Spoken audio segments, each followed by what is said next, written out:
Okay, now let's look at some examples of hands we want to open and look at their defend range. So let's say that your opponent is going to defend something around 80% of their hands facing an open, and they're going to 3-bet. Let's just take out some of these good hands. Something like this. And we'll take out some of these low ones, some of these connected ones. Let's just say that they're going to do something like this, okay? All right, now, the question becomes, when we're looking at adjusting our opening range, not our default, but rather our adjustments, the question becomes how much equity do we have with certain hands? Now, a hand like 5-4 off is a pretty good hand to know. Like it's kind of a decisive hand in, am I going to be opening more than 85-ish% or not? Because if you're not getting the equity with it, then you're not going to be opening probably about 15-20% of your hands. So let's look at 5-4 off. And let's say we're opening 2.25, or 2.5, we're gonna use this sheet now. And let's say that they're folding 20, 3-betting 20, and calling 60, which is, I would say, a relatively standard high-stakes strategy facing a 2.5x. I would say it's probably a good strategy facing a 2.5x. So as you can see here, you need 43% equity in order to open this hand. Now, going back to what we were talking about before, when we looked at the big blind, how it suffers with hands like 10-4 off facing an open, 5-4 off has the reverse. It's going to over-realize because you're in position, you get to go last, you get to make more money. So, how much do you over-realize? That's a great question, but it's not really an exact science. We don't know. Here we can see that we need 36.8% equity to open. That's how much we have versus their range. But we need 43. Do you think you can get 6% equity against your opponent? And this is a good time to kind of take a step back and analyze your opponent's game.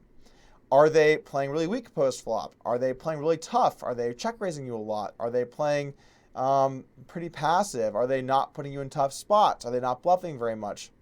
And the way I would look at it is, the tougher your opponent is playing against you, the more I would advocate for folding hands like 5-4 off than I would opening it. If your opponent's playing passive and kind of bad, then it's much more reasonable to open these hands on the button. Now, I've got some good benchmarks for you here. And again, this is not an exact science. We're just kind of ballparking some stuff that I've seen over the course of my career. But generally speaking, based on this equity required number, you should open this amount of hands. And I'm not going to walk you through how to get to this equity required number because it's just the spreadsheet. You're going to have to figure that on your own. But that equity required is what you need in order to, maybe actually I'll make a spreadsheet that everyone can use, and I'll link it in below this video so everyone can use it. So this is the amount of equity required in order to open. These are the benchmarks, guys. So as you can see, 100% is obvious what it looks like. We already looked kind of like what a 90-ish% range looks like. And then we can see more like an 80% range. I would be very careful on removing suited hands from your opens. Suited hands tend to perform a decent amount better than the offsuit hands. Frankly, I think they over-realize more, so you can maybe think of the offsuit hands as having 4, 5, 6, 7% equity over realization. Maybe suited's more like 10.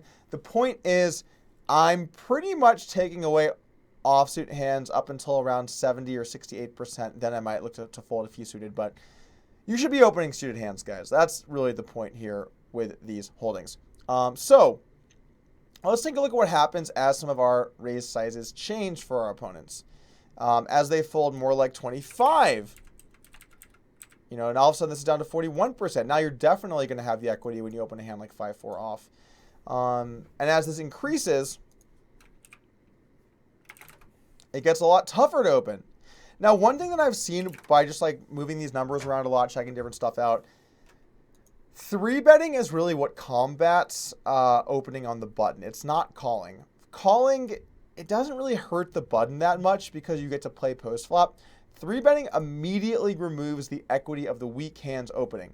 So if you didn't have the equity equation on hand, you didn't exactly know what you were doing out of the gate, it could be a reasonable strategy to base your open frequency. If you had to just pick one stat, probably 3-bet percentage is the best one. That said, if you do that, then you kind of miss out on the fold, which is important.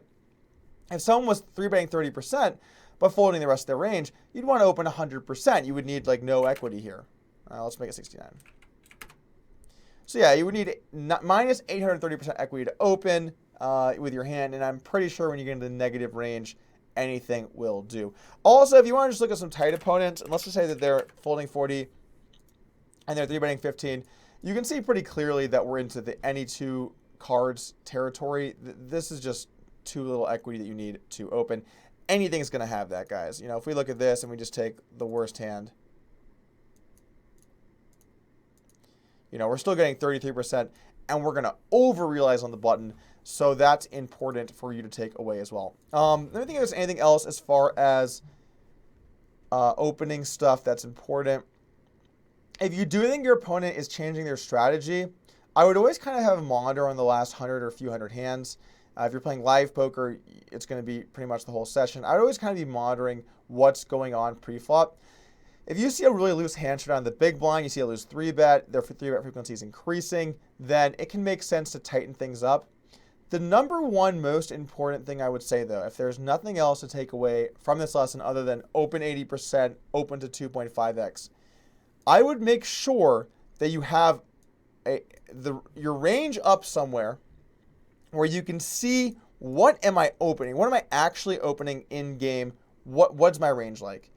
And if you have that, you're at bare minimum going to know post-flop what kind of combinations of hands you can have. And by the way, another very reasonable strategy, if you want to open like something more like 90%, but you want to spread around, you could do all of these hands open 100%, and then all of these hands you could randomize and just do 50%. That's probably a better way of doing it. But if you find that it's taking away your thought process, if it's becoming more complex than you want it to be, if you're not able to, if you're spending time thinking about stuff like this, it's not worth it. And that's actually something that I'm just going to talk about for a moment here. When you're playing heads up, there are so many things that you can be thinking about. There's so many things. You can be thinking about your opponent, their frequencies, your equity needed, what your default ranges are, how you're going to change those ranges, what's been going on lately, what hands just showed down. And you can kind of get scatterbrained all over the place, and then you're not going to get right back down to what really, to efficiency. I guess if I had to describe one thing I really like about my strategy, it's that I'm very efficient.